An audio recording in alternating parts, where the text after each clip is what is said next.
And we're live. Welcome back, ladies and gentlemen. First of all, I want to apologize for the little bit of confusion that was before. It's Khalifa. I'm blaming it all on that shepherd. He accidentally started the live and didn't look at the time, and then we adjusted it, and I saw that a lot of people were coming here. It's very easy to laugh at someone when he's your friend and he's actually really a shepherd. For those of you who don't know, Khalifa is a Druze from Israel, and he's hosting the podcast Mered Halifim, which is the rebellion of the Caliphate. It's easy. It's a cool name because his name is Khalifa, and that is the name of the podcast.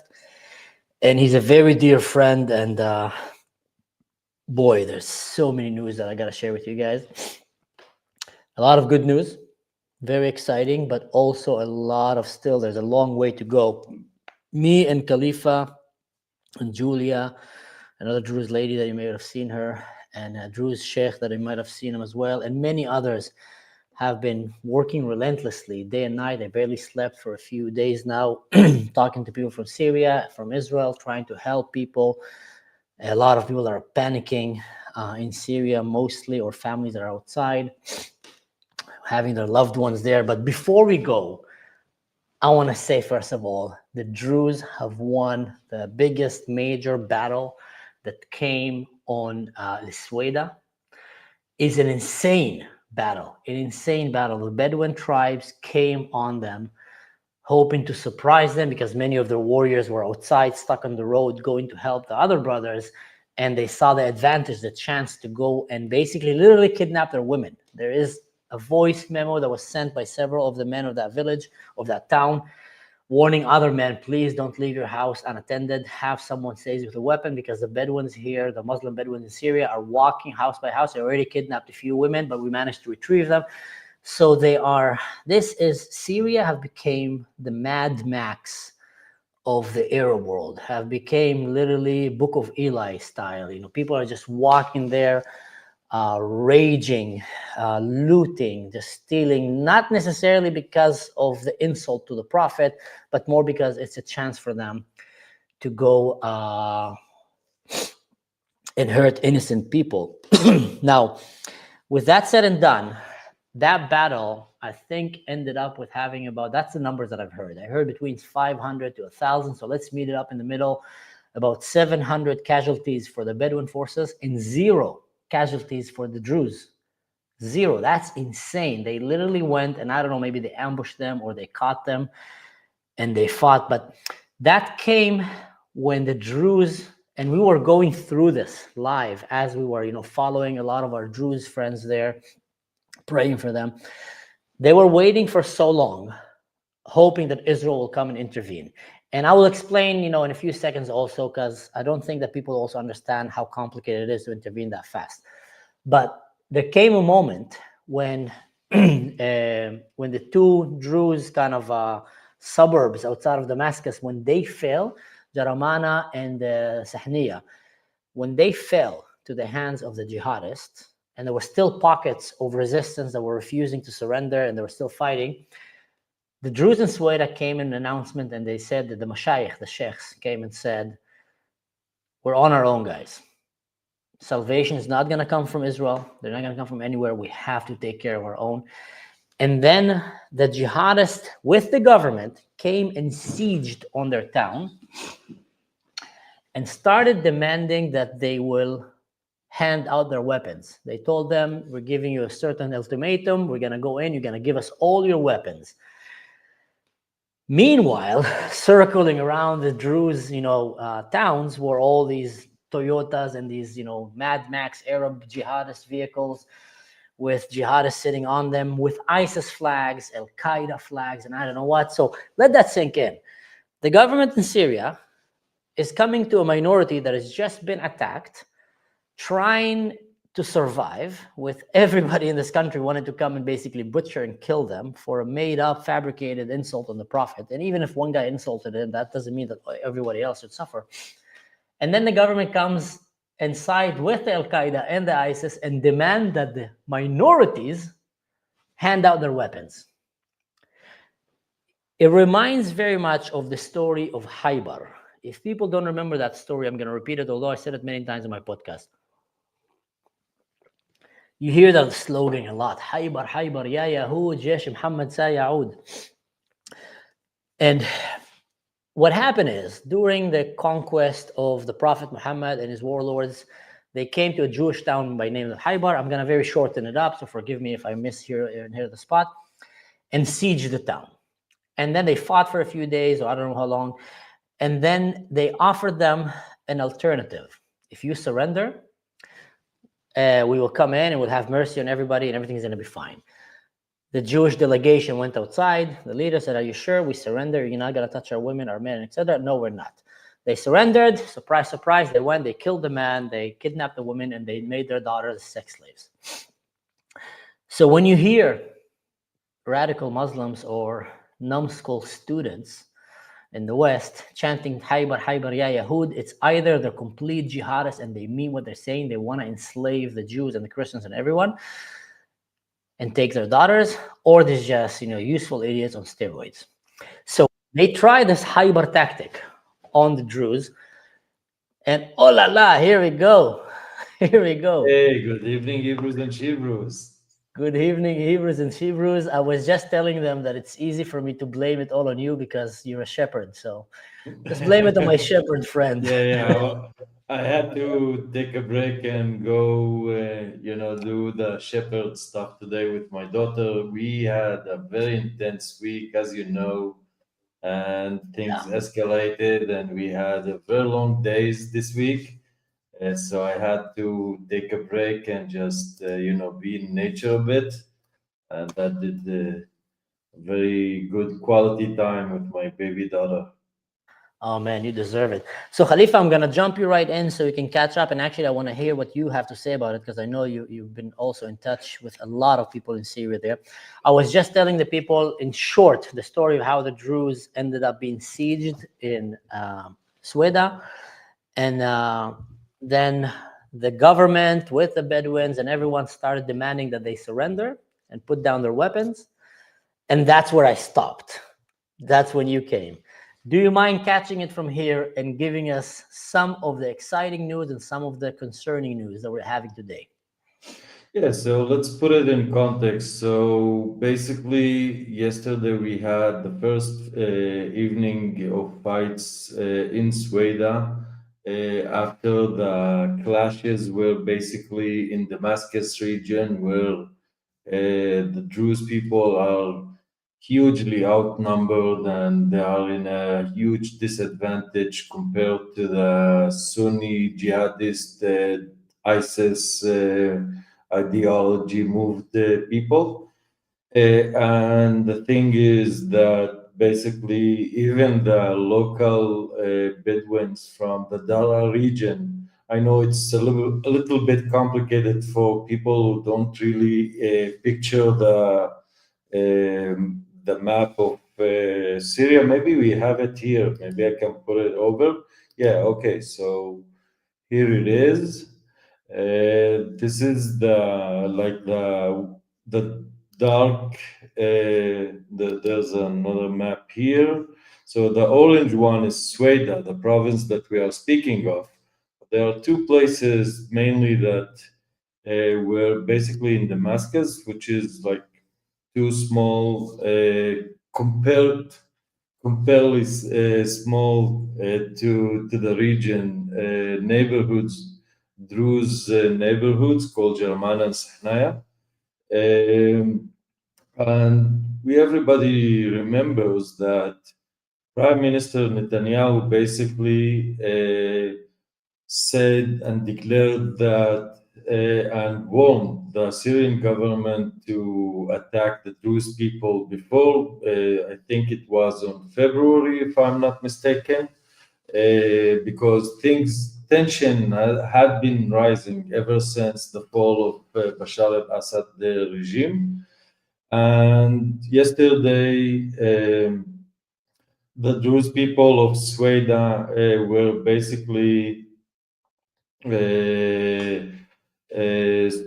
preparing for the fight of the ISIS fighters to come and occupy the Sweda region, which is the largest concentration of Druze in the whole entire world, place that we think and we discuss here in our podcast as should be the national home of the Druze nationality, basically. So, and until that point, the Israeli IDF did not interfere. Like they didn't do anything because they basically, let's admit it, in Damascus they were very limited and they couldn't like you see the small green spot in Damascus. That's the place that we are talking about.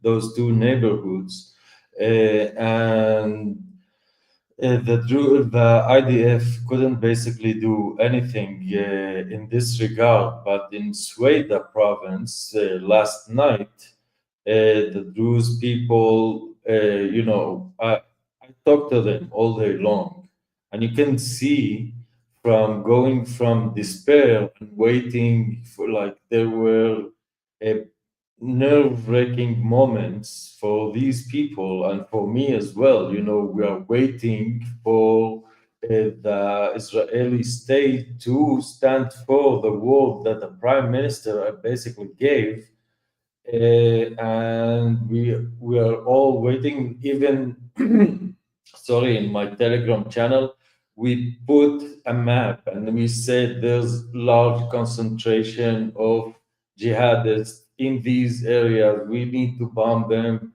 The situation is very hard. And things look very bad. And the Druze were ambushed and they are outgunned and they were in a dire straits, basically. Yeah, no But joke, guys. Like literally, we were getting information from our Druze friends in Syria that were telling us this road and this road. Me and Khalifa were in a talk with a sheikh that I think was under siege while he was talking with us, and the connection got lost a few times. And he told us literally, "Listen, we're fighting here in the streets.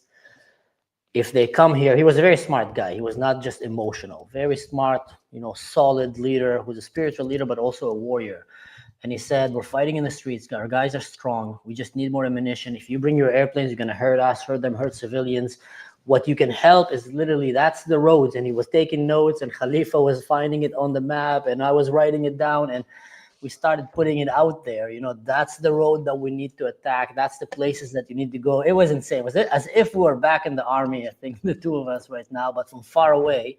As frustrating as it was, we wanted to be there fighting with our brothers, and protecting them, but we felt that we have to do the minimum. So sorry for cutting in. I just had to add that.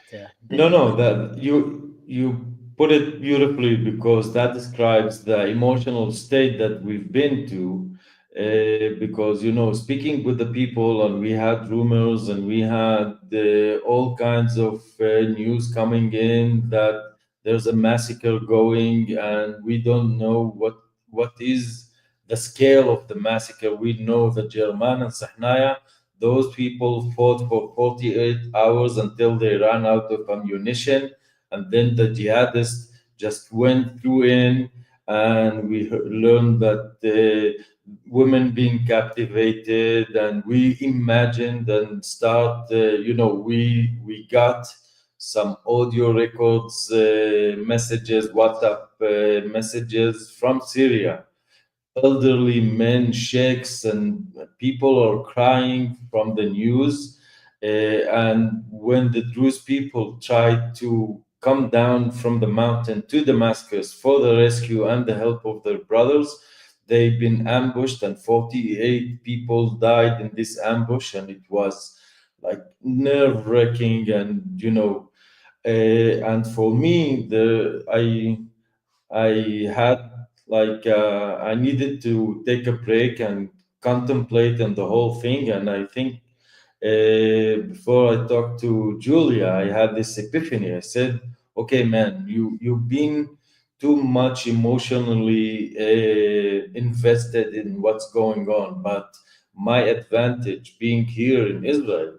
The advantage that I have is because people need to know that our frustration, the Druze in Israel here, that none of the media even spoke about it. Like the only main channel for news about those things were two of us walking day and night, trying to speak to people, trying to send videos, trying to communicate what's been going on, and we did it with everybody that just had the openness to hear and listen, and we felt that that this is our time. We need to do anything. We felt like we want to go and break the borders and go fight with our friends, and the images that we got, it was really intense. And there's some people, Druze people from Israel, that actually still fighting in Syria. People don't know that, but there are Druze fighting now. We've seen a picture of them eating lunch, like Israeli Druze in Syria, eating lunch with the Druze fighters in Syria, which is crazy what's going on. Maybe to sharpen what you're saying, and guys, just like you said, and I want to thank everyone on this channel, really. I mean, you guys were the backbone, and so many people in Israel were with us. There was a time that I feel only me and you and maybe a few handful that were just talking about it again and again and again. It was not in the media. We're not hearing any official statements from the government. People are being slaughtered. They're waiting on the help from Israel. Armies are sieging on them. And I think the two of us separately went for maybe 3-4 interviews in different, media outlets all around the world in a day and a half. Yeah. I literally jumped from one call to another call. I call him, he's in the middle of a live interview here and there, just pushing for this, to bring this awareness. And then I saw so many comments from the people here on our YouTube. I talked to this guy, I shared this guy. And then the traveling Tal, he created a group and he added other influencers to that group. And they said, we got to start pushing for our brothers and Druze. And the feeling that I felt of how proud I am that I'm part of this nation, Israel, that I have these Jewish and Christian and Muslims and Druze friends and everyone in Israel, it was overwhelming. So many people came in. And the reason for that is because mainstream media did not want to talk about it. So we started pushing it. And that was so frustrating because, you have us, the Druze, living our reality, which is October 7 event that we are going through. We're seeing October 7 being going through the days, and we've seen it all along. Like, it's nothing new. It didn't came out of nowhere. And all the time we're trying to, to set the lines and try to tell the people of Israel this is going on. And at the time we had those huge fires, like Israel was burning from like massive wildfires. And those wildfires for us, like saying, okay, man, we see a very complicated operation being held in Damascus, and it's coordinated with ISIS groups, with the general security of Syria, with the Bedouins in Dar'a, and ambushing, and they have tanks and armed vehicles and heavy machine guns, heavy machine guns and drones and everything. Like, you need that you conclude that someone here is doing a very massive attack and it's very dangerous. And given that you have wildfires in Israel that is absolutely occupying the whole system, the whole media, the whole security, the IDF, everybody is like dealing with this while we having a national celebration day.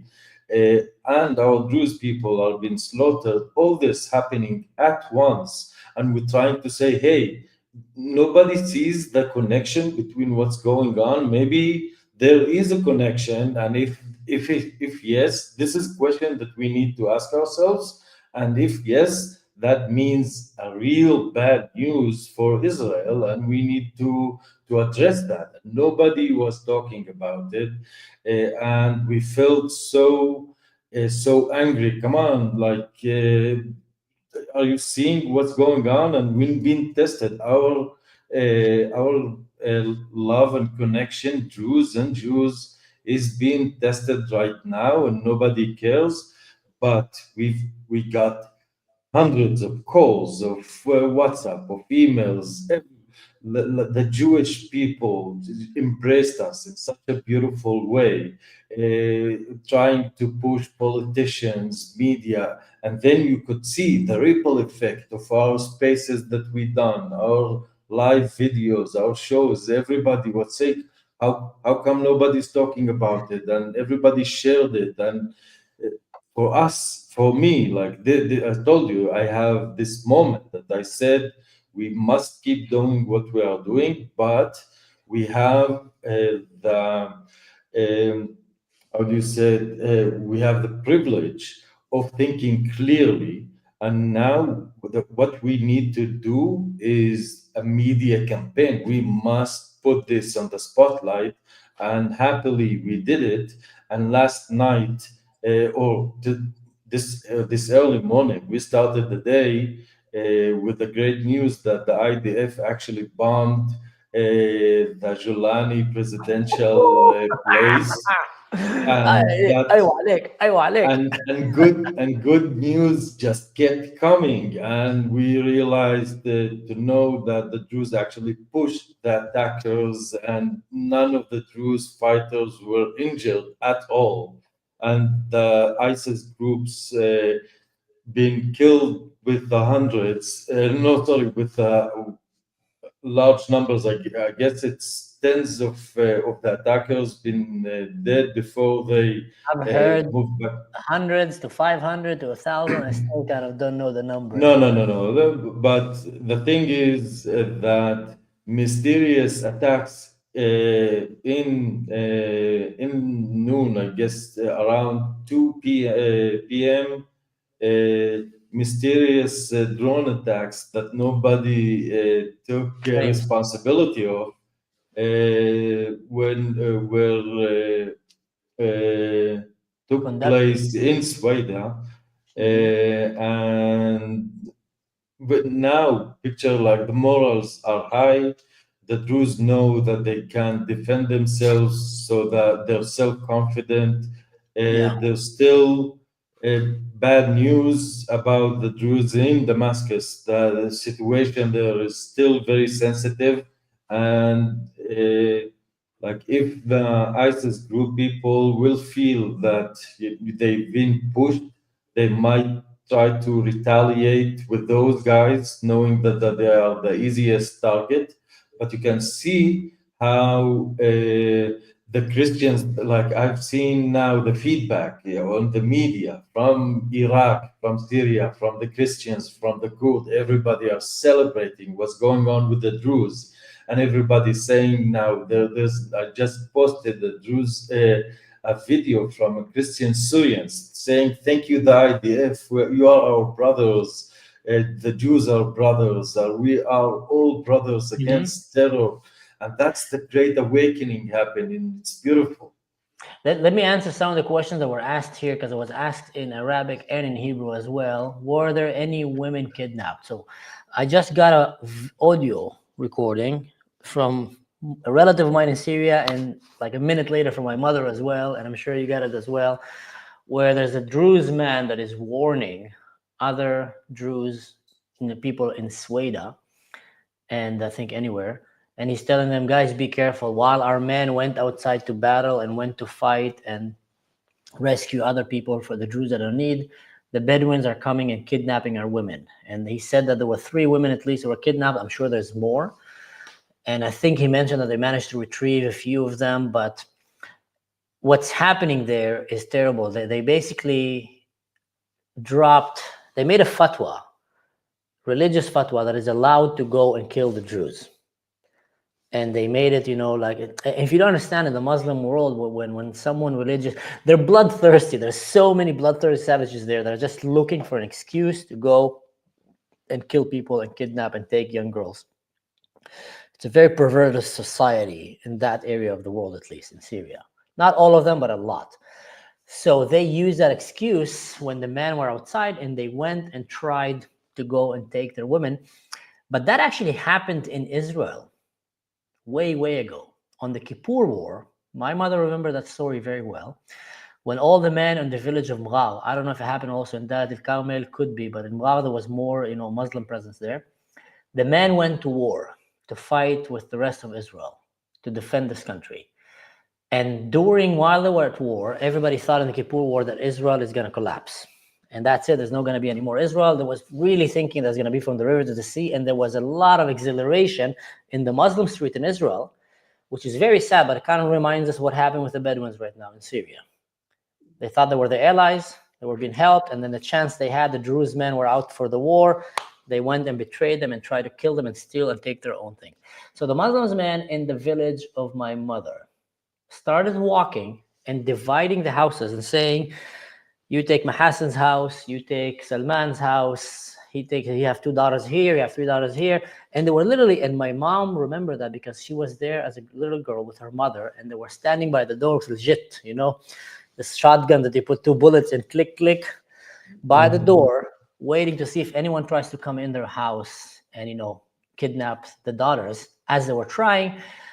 Unfortunately for them, Israel won that war, and the Druze men came back to their village.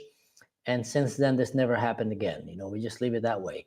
But that is what's happening in Syria right now, only on steroids. And if the Druze people will fall down, and that's what I was starting to say in the beginning, when they were demanding from the Druze, we went to sleep, kind of around the same time, if we did, me and Khalifa. And the last thing we heard was that the Druze city of Sueda was being sieged, and that the government is sieging them, and basically calling them terrorists and demanding that they surrender their weapons while the government is standing there with all of the ISIS and Al-Qaeda people behind them. And I remember we were talking about it. Oh boy, if the Druze will feel desperate enough, because they were alone. They realized Israel is not coming to help, at least back then. No one is helping them. And I said, if they will do that, that will be the biggest mistake that they've done for generations. They would have lost completely the right to defend themselves against the government and against anyone, and they will be just slaughtered. We woke up to the news that they actually decided to go for all-out war, the Druze, and they said we're going to fight until the end. There's more to that. They actually now we can say that they try to how do you say, to activate some people that somehow adhere to the Giuliani new regime. So they basically try to push the inner how do you say, the inner consciousness of the Druze community in Sueda, try to convince them that we should, like they had made it to seem like it's a local thing. But they tried to divide and conquer. They were trying Exactly. to get the traitors among the Druze. Someone was asking here now, who is more famous, Bal'ous or Sheikh? شو اسم الشيخ هناك? الهجري. That's Al-Hijri. exactly. So Bal'ous now, he's been covered. He's been, for the longest time, he's been suspicious because his father was a great hero. But since a while, there's been some rumors about him that there's something fishy.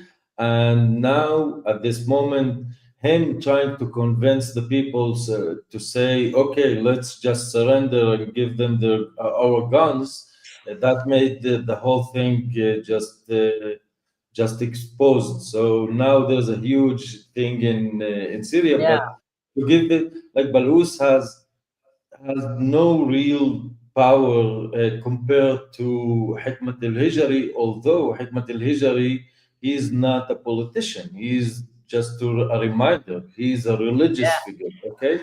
If people remember the movie Braveheart, at least in the film, maybe not exactly the history itself, but you had, Robert the Bruce, who came from a kind of the royal family, and you have William Wallace, and Robert the Bruce kind of betrayed him and sold him. And also when you watch the movie 300 or Sparta, when the man was fighting out there, you had these people in the Senate that were trying to convince that we need to surrender. And they were very brave when all the men were out there in the war. So that's kind of this Game of Thrones, Sparta, the same Braveheart story that was going in Syria right now with someone who's like from a family of a hero, and he's a politician, well-regarded, bal'ous, and he's trying to come and basically make the Druze accept a very deadly deal. And people think that he's connected to John Blatt in Syria, in Lebanon. Lots of drama was happening, guys. I think to jump now a little bit to where we are right now. So the war, like Khalifa said, the war airplanes flying over Syria, and the war areas are already being bombed quite intensively. Israel did not take responsibility. But, last time I checked, the Druze in Syria didn't really have any fighter jets or something more sophisticated than a DJI Mini. So I kind of think, let's leave it that way. There was some kind of an Air Force intervening there. There was Druze in Israel that were getting ready to literally mobilize themselves in a military way and go. If some of you don't remember, but Israel had, before it got dismantled and absorbed in the rest of the army, Israel had a Druze brigade, which was called Dud Kherev, which was mainly Druze soldiers and Druze commanders and officers. And in general, the Druze people in Israel have assimilated very, very well in the military and defense system. They reached very high ranks. So almost every Druze that you meet in the street was probably either a combat soldier, someone from special forces, or at least did some kind of military service. So there were some talks of going in. The Druze in Syria stood strong, fought, and won one of the first waves of attacks that were coming at them. But this is not remotely the end. And I want to ask Khalifa here, because he brought something to my attention. And the more that I thought about it, the more that I thought that this is probably it.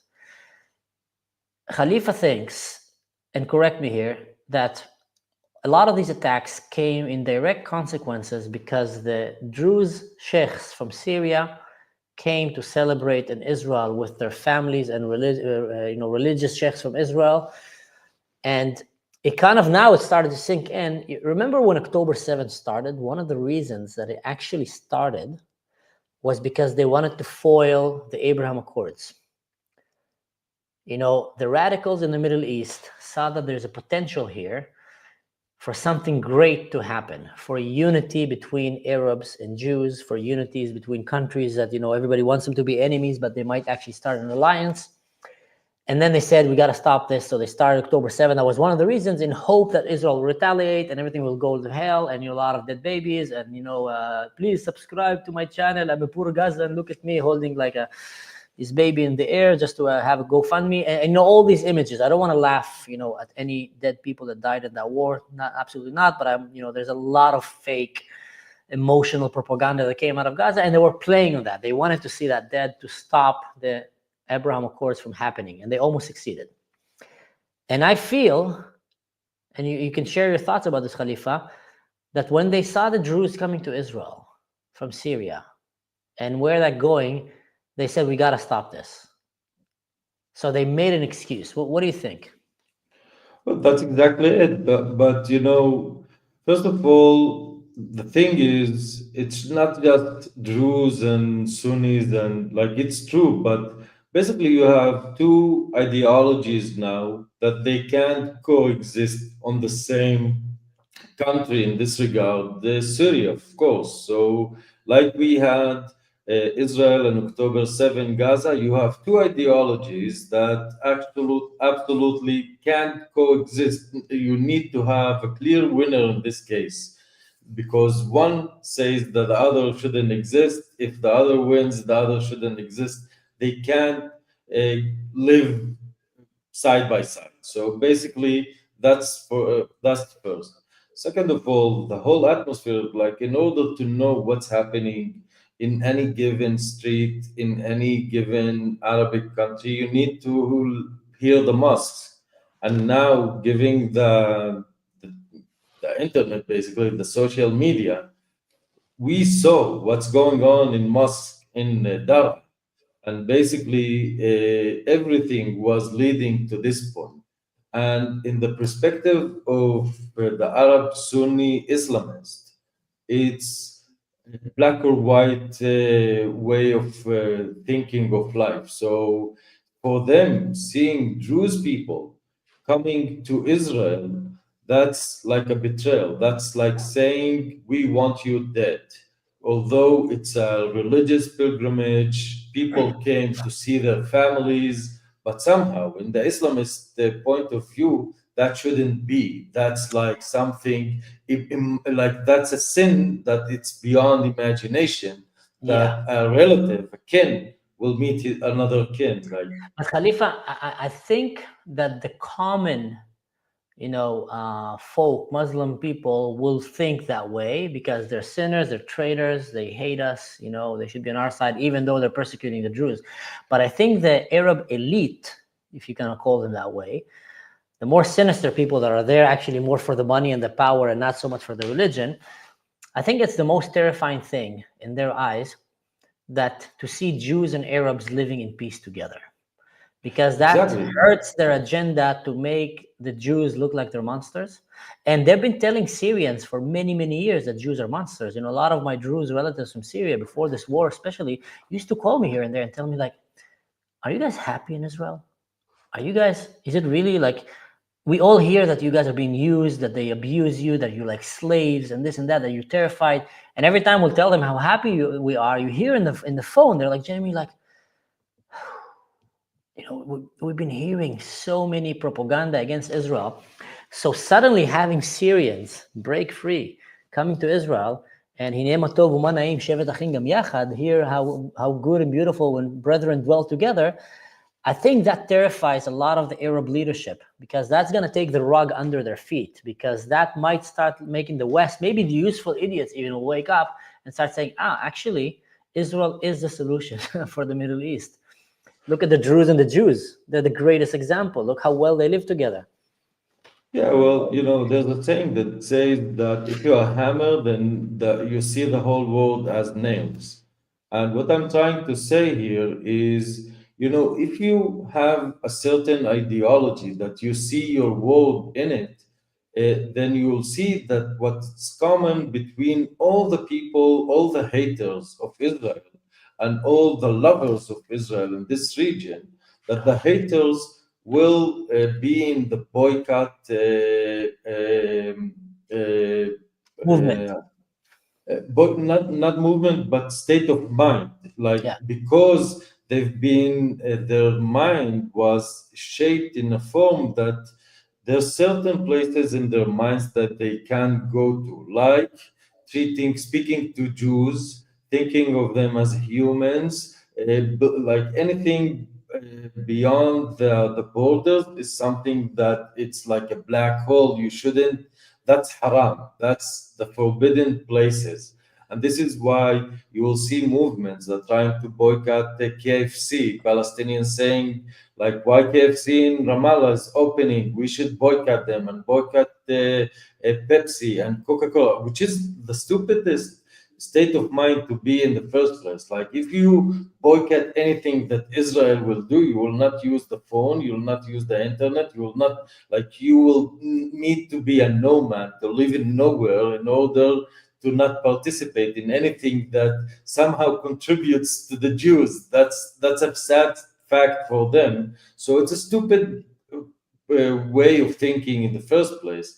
And this is exactly what we are trying to do, me and you, because in order to win them, or in order to conquer them, or to defeat them, we need to build bridges, because they want always to cut bridges and, to try to control everything and try to put the Jews as something evil and bad and, something like that. And once you question that and you live, this is why us Jews are so dangerous for the whole, this Islamist thing, because Islamists made it like a common sense thing to know that Jews are no humans. The Arabic anti-Semitism is so real, and it's so malevolent, and it's so vicious.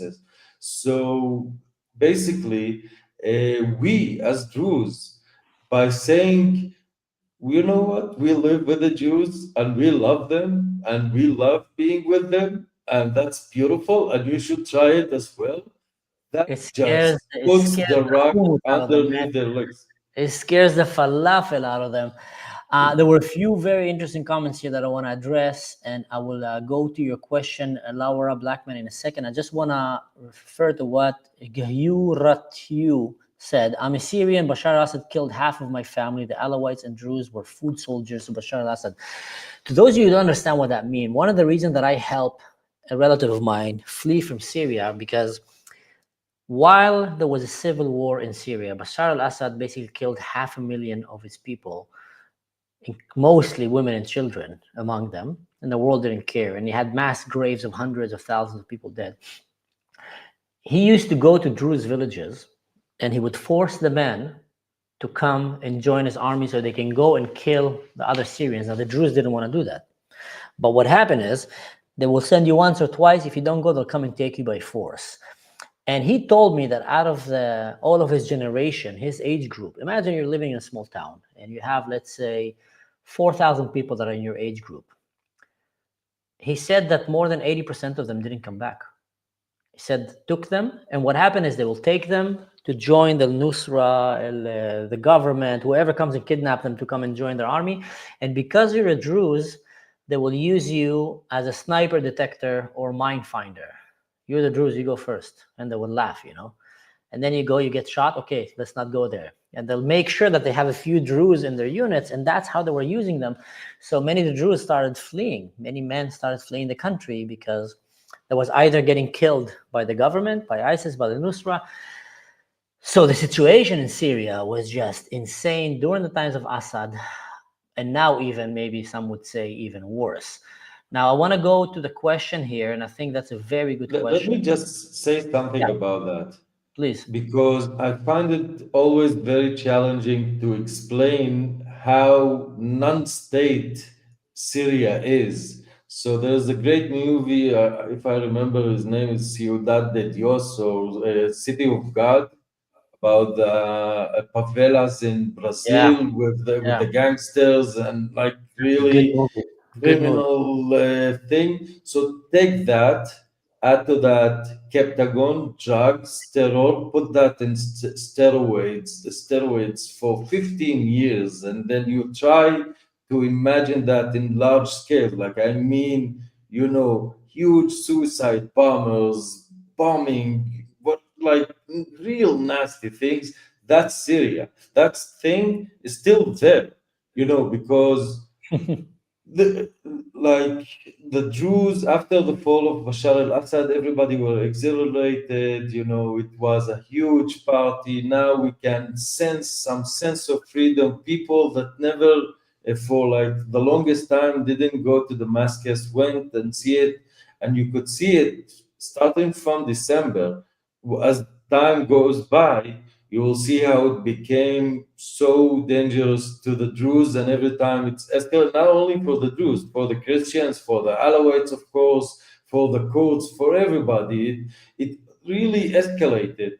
You know, we feel the Druze because we talk to them all day long. So I had a friend that had to go to procedure in the hospital, and he tells me how a Druze woman now going to take her chemotherapy and had to hear from the nurse saying, Druze, so no shots for you today. Sorry, no shots for Druze. You're traitors. Go for Israel, take your therapy.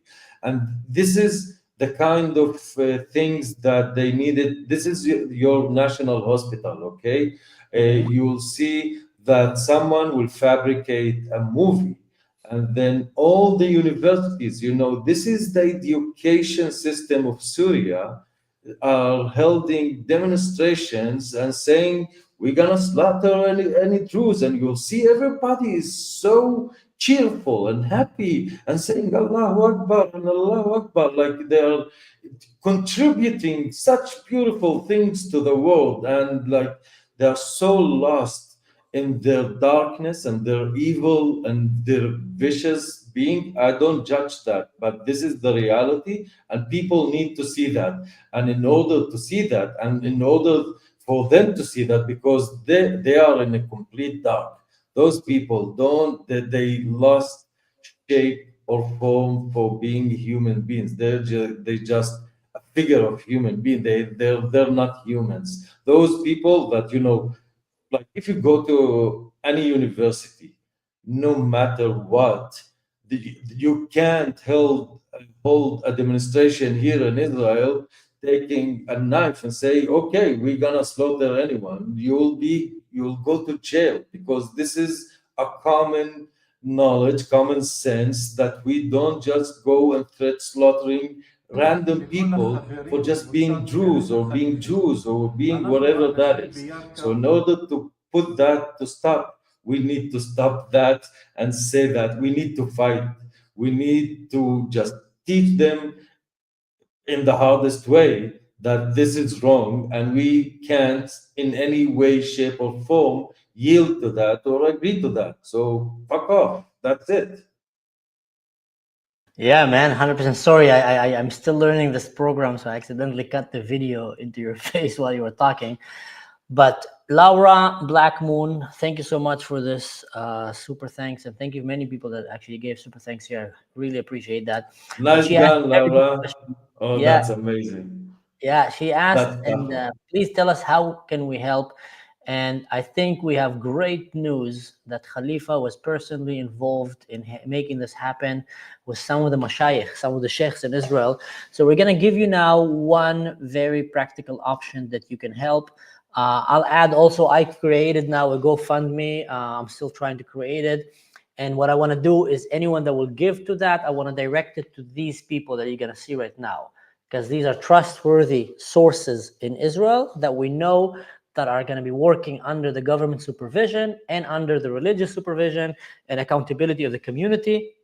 So it's not just a random person you're sending money to, but we're going to have you listen to what they have to say now, and then you can understand which ways you can help. How do I do this? Aha. שלום לכל החברים בקבוצת מרד החליפים. אנחנו האנשים בירכא הממונים על בית התפילה. לאור המצב של אחינו בסוריה והטבח שהם עוברים מצד אנשים קיצוניים ורדיקליים, עוברים הרבה דברים קשים מאוד, גברים ונשים, זקנים, בנים ובנות, הדברים מסתבכים והולכים למבוי סתום. אנחנו בכפר ירכא, באמצעות בית התפילה, באמצעות כל הקהילה בירכא, ובחסות כבוד ראש העדה, השייח' מואפק טריף, מקיימים תרומות לאחינו הדרוזים בסוריה, ובמיוחד לנשים, לילדים, לבנות שאיבדו את האבא של המשפחה.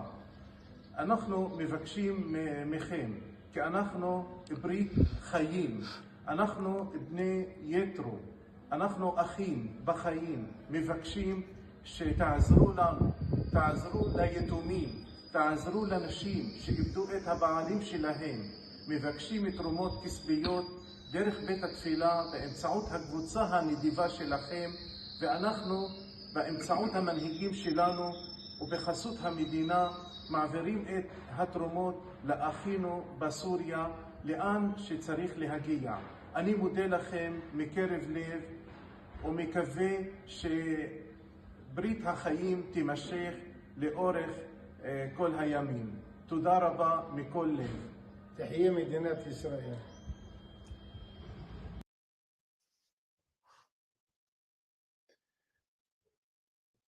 You're muted.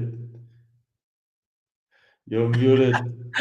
I said I love the two guys in the end, you know, the one to hey Medina Israel, and the other guy, yeah, he knows. But you know what, guys, these are the people of Yarka, and the more I hear about Yarka, the more I'm impressed by Yarka. You know, Yarka were the ones that just send these girls that send the satellite into space. When my mom arranged the march for peace and unity and returning the hostages and, you know, awareness for the Druze religion in the Jewish city of Eilat, Yarka sent their football team of kids to come down with a sign of we believe in sport and no to violence, yes to sport. Beautiful village with beautiful people. And now they're having this initiative where they're going to start collecting donations to bring supplies. Now, to help you understand, and let's show you the map here. How do I do this? Remove this. Let me just say something because Yes. people have been asking me for the longest time how we can help. So, it's a very complicated and sensitive situation for us, as regular citizens. We can't transfer anything to Syria. It's an enemy state, and we don't even supposed to have any connection with this state. Like if we, that this is a dangerous thing to do in the first place. So in order for us to actually mobilize money and do it legitimately and by the books, as we can say, we had to have the blessing of Sheikh Muwaffaq Tarif and Sheikh Wazir Amun have been working from the last week, all week, to try to actually make this happen. And what I want to say thank you to those beautiful men. It needs such humbleness to ask for money and ask for help. This is, we people, especially men, are very ego driven, and that's a very hard thing to do. And that's very beautiful thing. That's very sincere thing, because they see and feel, and they actually did it in no time. And now we have a bank that goes to the religious leadership that can transfer the money, and we know that's going to go to the Druze people. So everything is been assured and well played. We need to develop this further, to do all kinds of things. But basically, to people who listen to this or maybe can't even transfer money or things like that, do packages. It's a war zone. They will need anything Yeah. from medical supplies, from even blood donations, all kind of things that a battle zone would need. Food, supplies, connection with Jordan. If you have any political influence on Jordan, to try to help us in this thing, because we, the same people, the southern countries of this region, Israel and Jordan as well, long live the King of Abdullah, we need their help to actually try to help the Druze to make them sustain. As I said, things are very sensitive yet. As you And guys can see, sorry. As you guys can see on the map, so you have the green part up in the north there that is close to the extension of where Israel took some parts of the Golan Heights. Now, under the Israeli protection right now, there's a few Druze villages there, which are safe place, and that's why there's a lot of people that are running from Damascus right now to there to seek shelter under the Israeli IDF. And then you have the Druze in the south, and that's why Khalifa mentioned Jordan, how important Jordan is, because it's very hard for us to get aid from Israel to go to it's very easy for us to get it to the Druze villages through Majd al-Shams, and we're not going to disclose too much information, but it's very easy to get it to them, and then they can dispatch it among them. But like I said, it's a Mad Max land. The moment you get out of the gates of your community, you're into these sandstorms of jihadists and Allah Akbar Intifada revolution, guys, and nothing can assure you that you're going to make it safe. So it's very hard not to get ambushed on the way and sniped out. So the Druze who are being sieged right now in Sweda, one of the only ways they can get supplies is from the south, as you can see here, from Jordan. So if anyone here have connections in Jordan and have some kind of an influence, or in general, just by sharing these videos, guys, and amplifying the voice of everyone right now who's talking about the Druze in Syria, it's going to bring it up to the media, because just like we started, said the media is not talking about it, we're going to bring it up. And the moment that we start talking about it enough, and I got invited to a few podcasts, Khalifa got invited, and suddenly, the people started talking, and then suddenly media companies will see, oh, what's happening? Everybody's listening to these guys, not to us. Maybe it's interesting enough. Let's talk about it. So by amplifying the voice, you might actually be able to help to bring some aid to the Druze who are literally being suffocated there, because everybody around them hates them and trying to kill them. Regarding that donation that these Druze sheikhs are opening, and the whole idea there is to use that money, just like Khalifa said, mostly to bring supplies supplies in any. So if you even have supplies, you can try to contact the people in Majd al-Shams and ask them, listen, guys, I'm not talking if you have a bag with a few diapers. That's very nice, but probably you're not going to get someone coming out of his house and meet you in the streets to grab a few diapers unless you go there and you put them yourself in a box, But if you have, let's say, a little bit more that you can call someone from Majd al-Shams and say, listen, guys, I have a truck or a car full of toys for children, clothes for children, medication, food supplies, farming supplies, farming tools. People in Syria are farmers. Farming tools, blankets, first aid, construction materials, and stuff like that. Tents, doesn't matter what. You can try to bring it there. Not you can bring it there, and they're going to try most likely to take it into Syria and give it to the people. Or you can donate directly to these sheikhs. And like I said, you can contact me or Khalifa and we can help you how to reach it. And they are in direct talks. For example, I just had a Syrian Druze friend from the US that have still relatives in Sakhnia. And he told me that 40 families fled to the area of the border of Israel. And he said they have nothing on them. He says, can you please help reach them out? So there is many families and people that are just running. And just like in October 7, my sister is a social worker in the city of Eilat. And she was running and managing some program in the city. And when October 7 happened, she was the first one to receive buses of women and children and elderly men. And she said, I saw kids with clothes that had, smell of fire on them and without their parents. So I saw mothers without their kids. I saw just people that came with their pajamas. They had nothing on them. They ran away and fled the war on October 7th. They had nothing on them. And they welcomed them to the hotels. Now, luckily, Eilat have many hotels and have a lot of infrastructure. So we're able to create several hotels and put them all there. And my sister lived with them for half a year. I was getting the inside stories of what was going on with the families of the hostages, of the kidnapped, et cetera, because my sister was literally the social worker that was dealing with them. How beautiful that is that a Druze social worker was the one that was caring so much for the Jewish people in their dire moments. But anyway, the people who fled in Syria right now are probably having nothing on them, some of them. Maybe some of them were lucky enough to pack some stuff, but many of them, and in general, they were living already in very dire situation. So any donation, any contribution can help. And what me and Khalifa are doing here is trying to give you that link to a trustworthy way to support. Because every time that I hear about a war or a conflict, and then I hear about, sending donations, I used to work in Africa with some friends to build an orphanage, and we saw how easily people manipulate good intentions, and then you send money and it disappears. We saw with our own eyes, and we saw it in Gaza on steroids. So that's why we want to try to give you guys this direct, trustworthy connection here. And that's these guys there, and they're under the supervision of the government, and they're under the supervision of the community.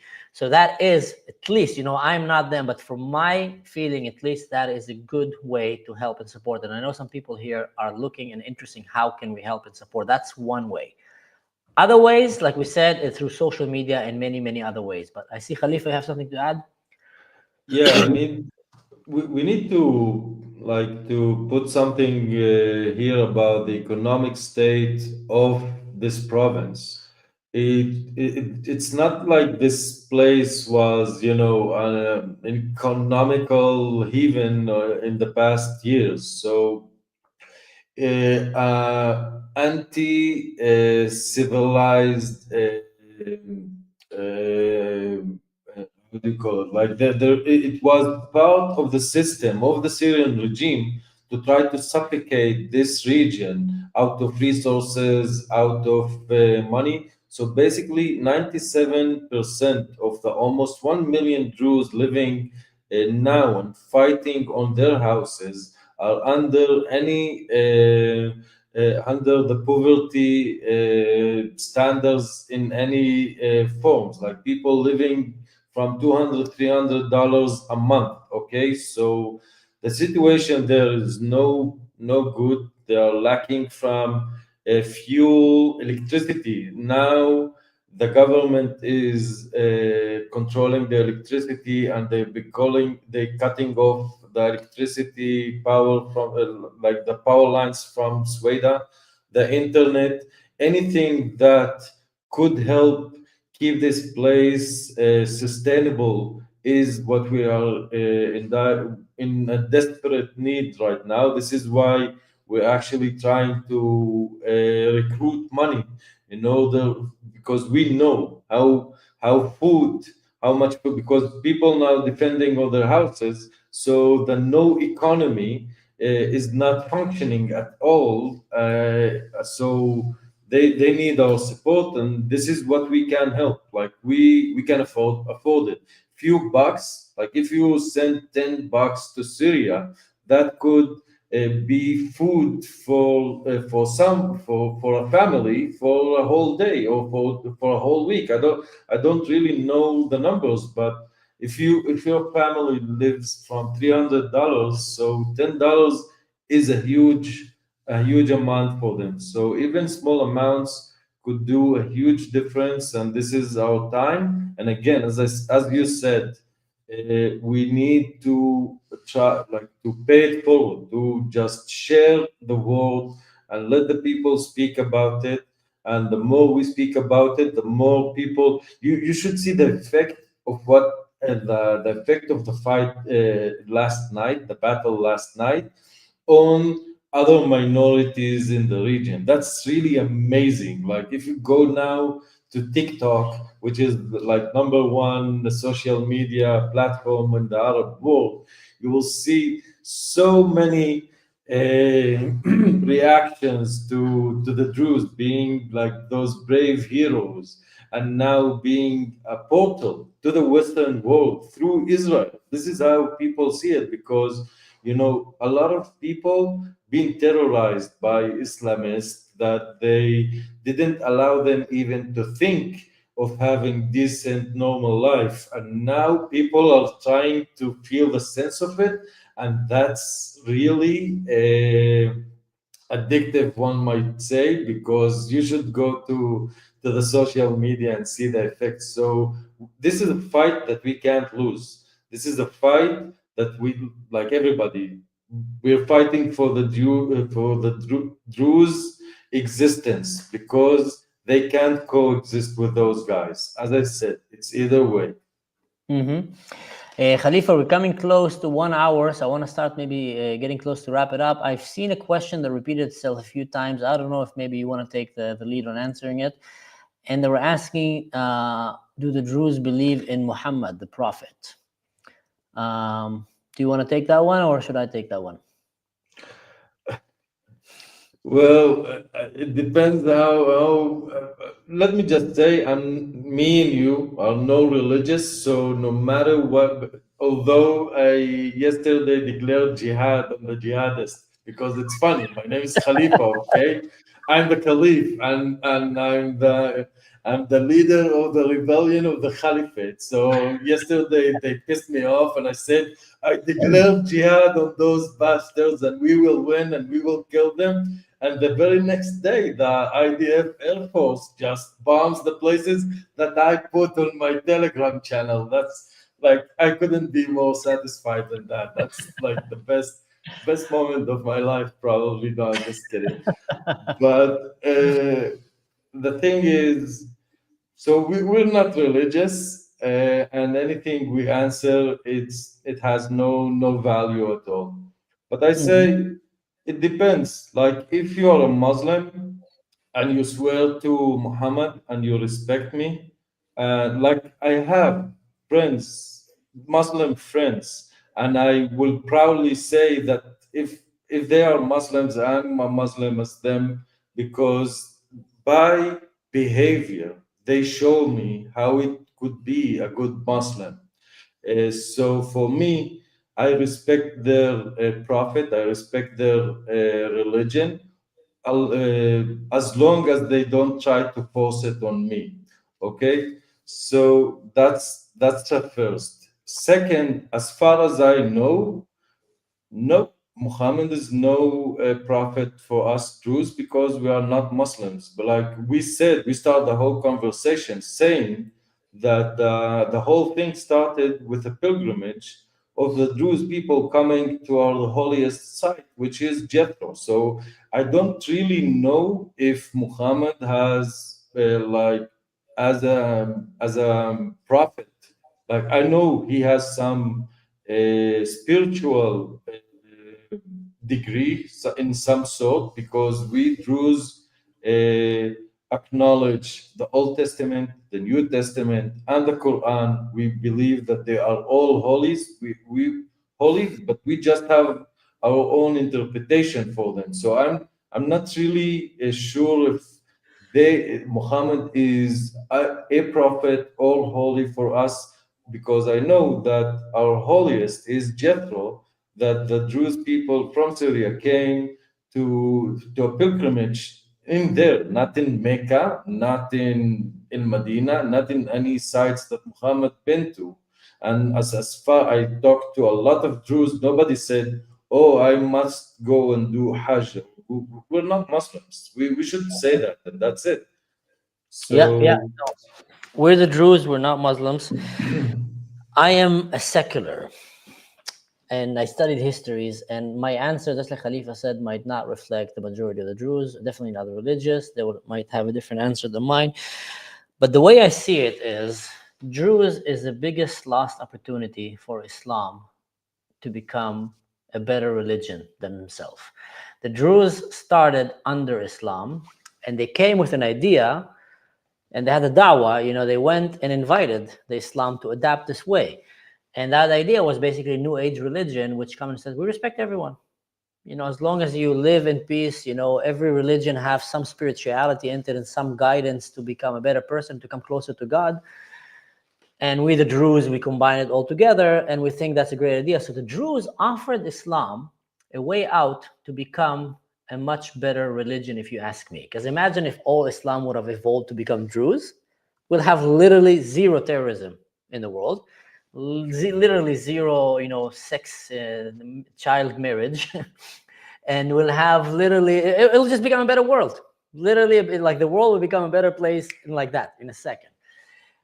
Now, they went and they offered that offer to Islam, and then Islam in the beginning was a little bit interested in it. They played with the idea, okay, let's see. They were talking a lot about, different kind of sects and, philosophies about it. That was in the times where Islam was still kind of open for ideas. And then they asked him a very important question. Wait, you guys believe in reincarnation? He said, yeah, we adapted also some of the, Hinduism, Buddhism kind of aspects, and we think that everybody have a different. And then they asked him, wait, so can there be a prophet after Muhammad? And the Druze said, of course there is. Prophets, by the definition of prophets, that's what I'm interpreting back then. It was basically people that came and had some kind of an understanding of the divine, understanding of the world, and they came to teach the people. And it could have been, it doesn't have to be a burning bush. It could have been someone in his dream or someone that read so much the scriptures, came with an idea, and he was able to prophesy something, and something happened. That's a definition of a prophet that is not a full prophet. So the Druze came and said, yeah, it could be. If God chooses to send another prophet in a different generation to come and teach us or guide us to somewhere, that can happen. And in that moment, Islam said, La ilaha illallah Muhammad Rasulullah, and Muhammad, he is the seal of the prophets.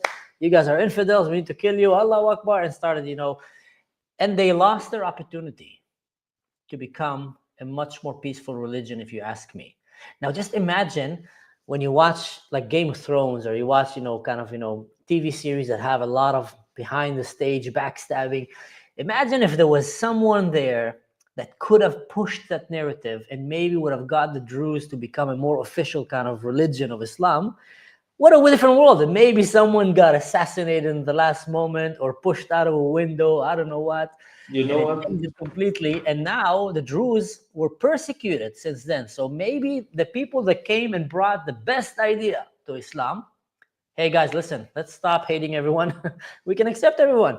We can live our own way, keep our own Arab tradition. We can love the Christians, love the Jews, love the Hindus, doesn't matter what.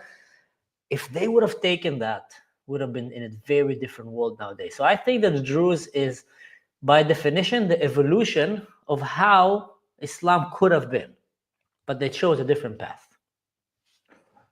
I need to add to that, because I'm not religious, so my religion is basically has no place in my life. I can't read in the scripts, I can't, but the way I learned about this fact that Muhammad is not our prophet is by what happened in the massacre in the Druze by ISIS back in 2018.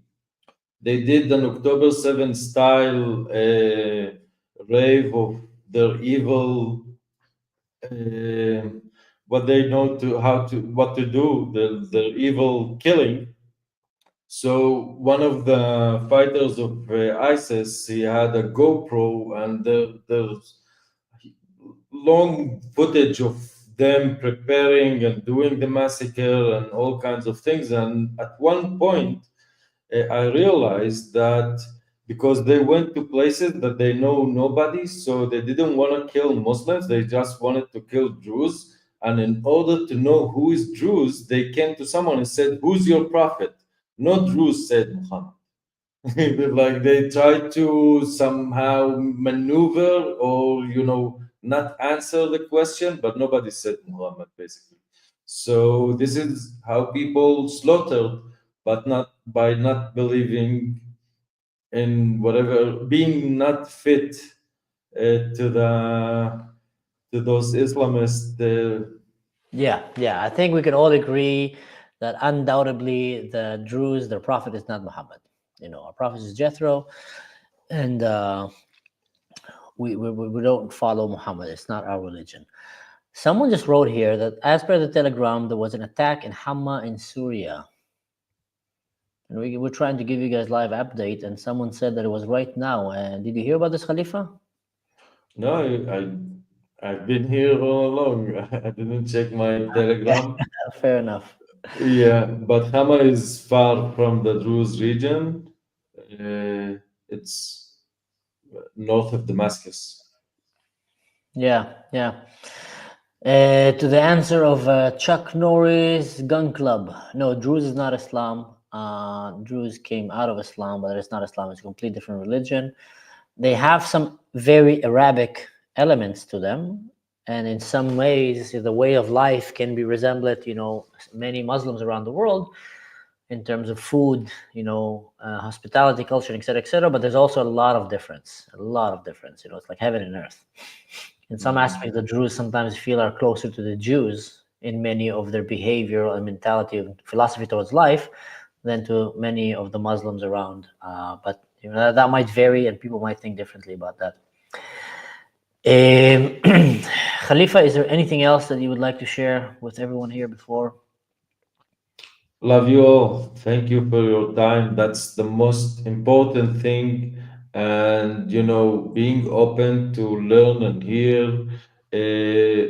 I just want to say a disclaimer, small disclaimer. All the news in Syria, and I try to emphasize the no state that this state is being in, because there's contradicting always, and there's manipulation in media. And what we are trying to do together is try to cross information both from the media and asking people on the ground, because there's a lot of misinformation going on, and it's always a challenge. But luckily for us, we know people on the ground, and we ask them, and we try to take evidence of what's going on.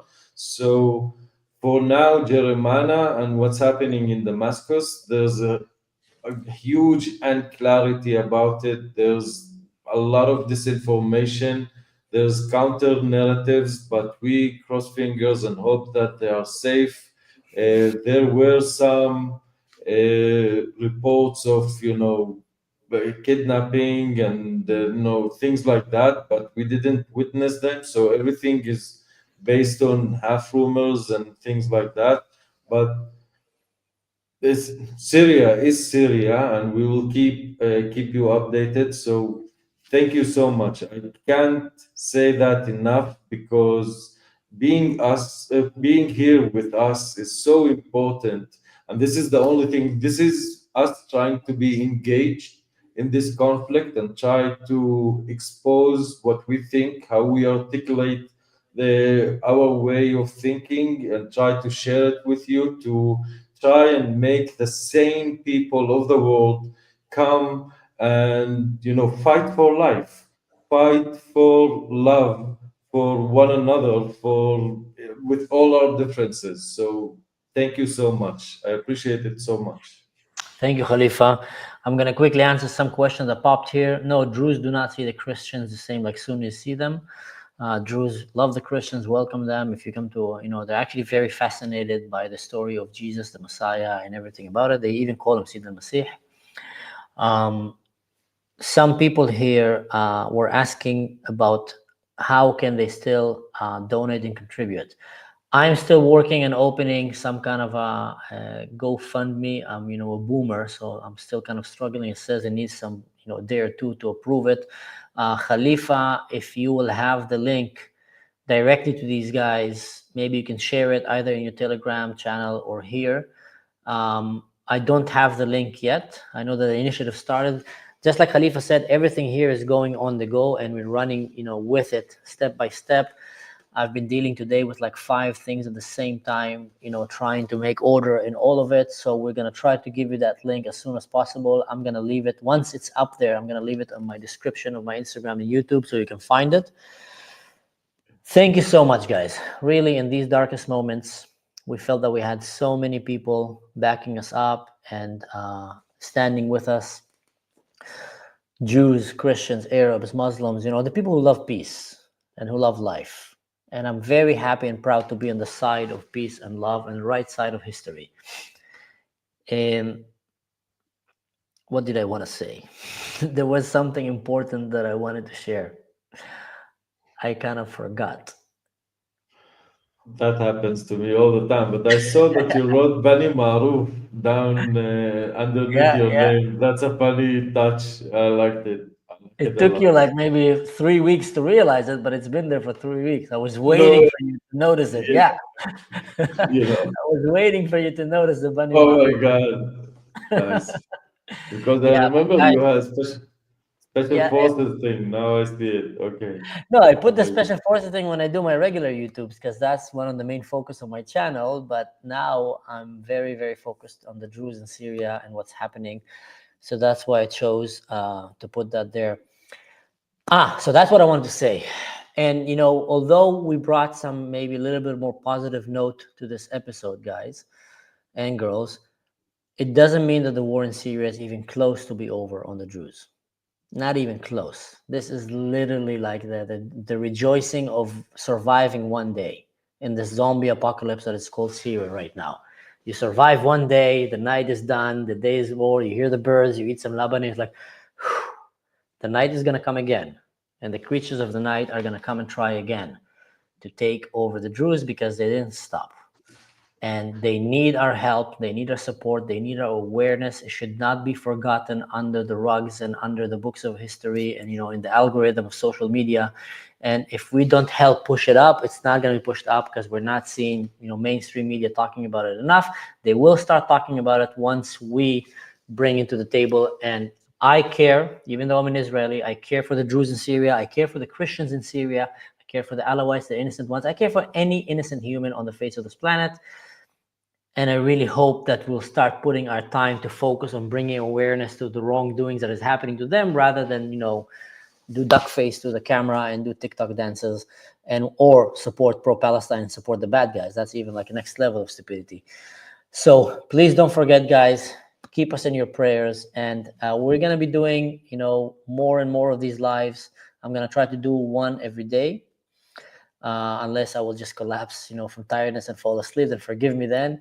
But we'll keep you guys updated. Thank you so much for the people of Israel. תודה רבה לממשלת ישראל, לעם ישראל, אנחנו אוהבים אתכם. אתם העם שלנו.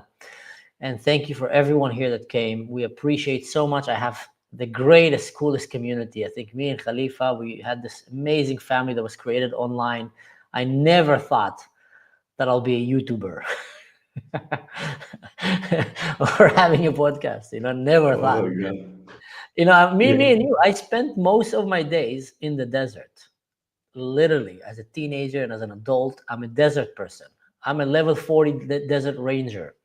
I I'm a can find shepherd, man. you're a shepherd. We're both like people of the land, you know. I'm learning now about how to do a live and how to start, you know, streaming and You how. know, one of the funniest thing, I get it all the time. People thinking that the rebellion of the caliphates, it's like a battalion of people doing all kind of stuff. They don't know that I do it, but nobody pays me for that. Like that's a bit like I'm truly obsessed about this thing. I've been talking for 2 years about the Druze. Sometimes I didn't have money to pay my internet. I had to cut off interviews because I had some things because I couldn't care less about worldly things except talking and speaking and exploring and learning about the Druze. I got this bug, and now see how beautiful community we have. Yeah, We're man, speaking. We have 500 people with us right now. I that's wouldn't insane. imagine that in a million years. Like That's amazing. insane. That's insane, man. I know your struggle because I had days when I left my job and I started doing this. And after a year of doing that and not getting paid a penny, and everything was going from my own pocket, everything, rent, food. I don't know what. I was driving with my kid on a bike by the river here, and there was ducks and I don't know what. And he told me, Abba, can we have ice cream? And that was the first time that I thought, I don't know if I should buy him an ice cream. Maybe I can make him one at home because I will save €3. You know, I never thought to come to that point, but that is the life of people who put themselves out there to try to bring you full-time content, full-time media. There's no way to break in, because if you start getting sponsored from the beginning, then you have people who will tell you what to say. You know, so when you find sponsor people that you like their channel, like their content, especially when they're small, it's important to understand that every like, every subscribe, every share, every super like will help them to actually gain some financial stability so they can continue to do what is that. And once the channel grow, you can actually start supporting yourself more, because then you'll start having, you know, sponsors that will come that you can pick. That's the thing. When someone is hungry, you'll pick anyone. Like, you know, someone will tell you, I'm having a shaving cream company. Can you talk about my shaving cream? It's like, okay, I'll do it. You know, I literally have nothing. Or you just say no. Like I said no to anyone because I said I don't want, you know. But then when you become big enough, you can start actually choosing, you know what, I really like this topic. And, you know, so to my point, it's a journey, and I completely understand Khalifa when we were talking, kind of went sideways here. We were talking about we never thought there would be YouTubers. Never. Although talking to young people, it's one of the most prestige job dreams for kids. You ask kids today or teenagers, what do you want to be? I want to be a YouTuber. And then I'm like, I'm a YouTuber. Hello. Boomer. Pepper spray me. Get away from me. Like, ah. So anyway, we went a bit sideways here. But Yeah, yeah. thank you Amazing, so much, guys. amazing journey. Amazing journey, I must say. Amazing, and it's just the beginning of it. It's just the beginning. Mhm. Don't forget to like, subscribe, share, hit the button, do the whole shebang, guys. Thank you so much. And in general, just don't do anything stupid. And like I always say, don't do anything that I would do. And I feel quite safely to tell you, don't do anything that Khalifa does, because I feel like he's shovav like me and does a lot of stupid things, and but somehow managed to find his way out of them. So Guilty as charged, Your Honor. stay safe, guys, and have a wonderful weekend. Bye bye, everybody.